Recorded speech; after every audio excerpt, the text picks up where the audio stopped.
जियो भारत से जय समाजवाद।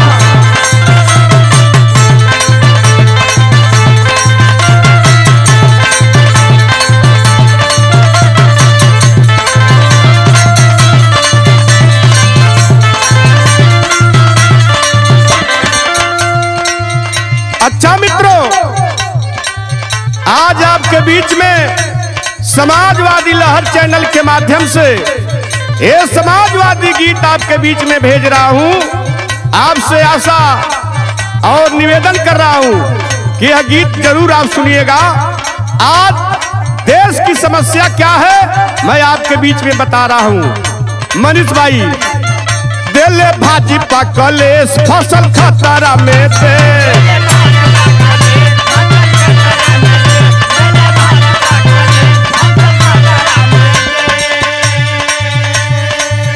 डूबल चाहे मजेदार नैया खेवा खिले,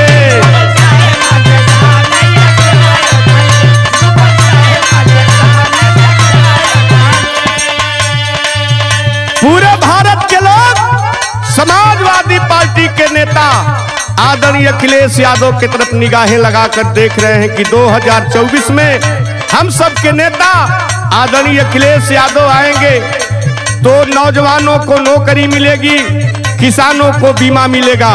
इसलिए मैं कहना चाहता हूं, खेकई नैया लगावा किनारे, खेकई नैया लगावा किनारे, पूरा भारत पुकारे, भैया हो हमारे अखिलेश दुलारे।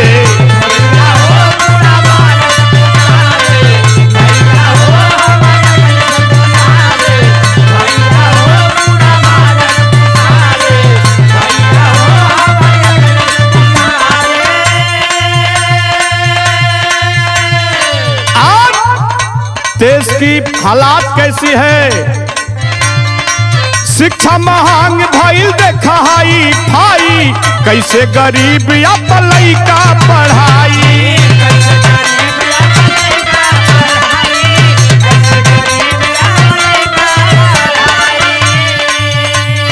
आज देश में गरीब अपना अगर लड़का पढ़ाना चाहता है तो इस भारतीय जनता पार्टी की सरकार में एमए बीए बीटेक की जो शिक्षा है, फीस है साथियों बहुत महंगी हो गई है।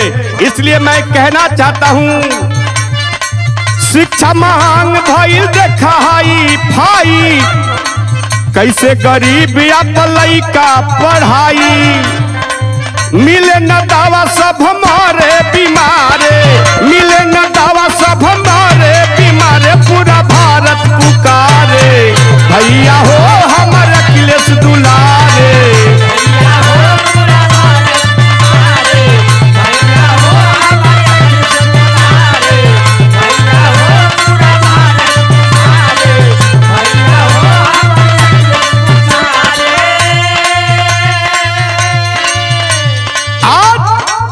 आपके बीच में एक और समस्या है, कौन? नौकरी खत्म कैले मार के हथौड़ा। ये भारतीय जनता पार्टी के नेता जो देश को तरक्की पर ले जाना चाहते हैं, लेकिन नौजवानों के लिए नौकरी की व्यवस्था नहीं है। इसलिए मैं कहना चाहता हूं, नौकरी खत्म कैले मार के हथौड़ा, एमे बीए के छाने पकौड़ा।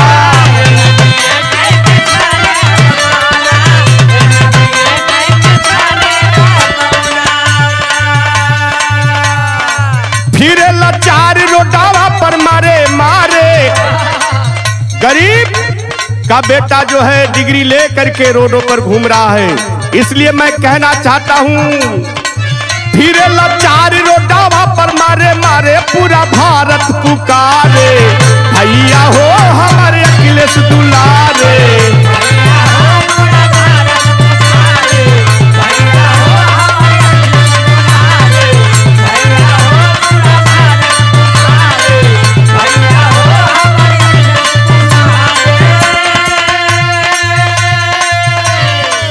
इसलिए मित्रों आपको सावधान हो जाना होगा। ये 2024 का चुनाव आपके सामने आ रहा है, इसमें आपको सोचना है क्या? बाबा दिलाए वोटवा के अधिकार हो। जिस वोट से आप अपना राजा बनाते हैं, डॉक्टर भीमराव अंबेडकर साहब ने इस देश में वोट का अधिकार दिया था। इसलिए मैं कहना चाहता हूं, बाबा दिलाए वोटवा के अधिकार हो, वो छिनाई जय 24 जोहार हो।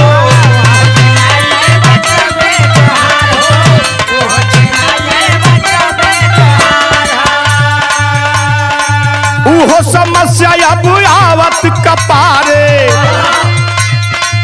उहो समस्या अब आवत कपारे, पूरा भारत पुकारे।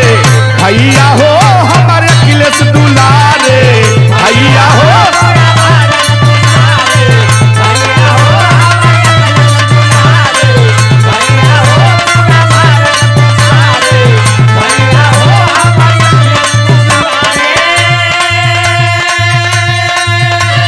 इसीलिए इस देश के जो 85% के लोग हैं, मैं उनसे हाथ जोड़ के निवेदन करना चाहता हूं कि आने वाले 2024 के चुनाव में एक मंच पर होकर के और अपना सरकार बनाने का काम करें। कहना चाहता हूं, कहे संतोष लड़ा मिल के लड़ाई, करे अखिलेश भैया देखा अगुवाई।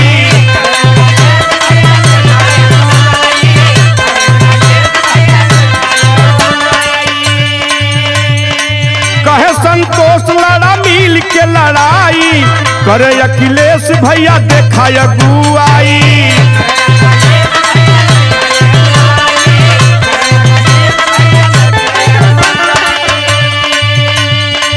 हर किसी अर्जी लगावे दुआरे,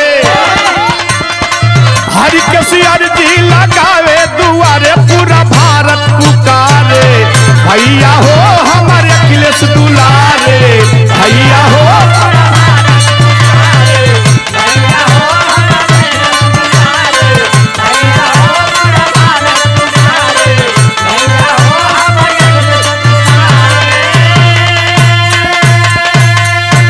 जय समाजवाद, अखिलेश यादव जिंदाबाद।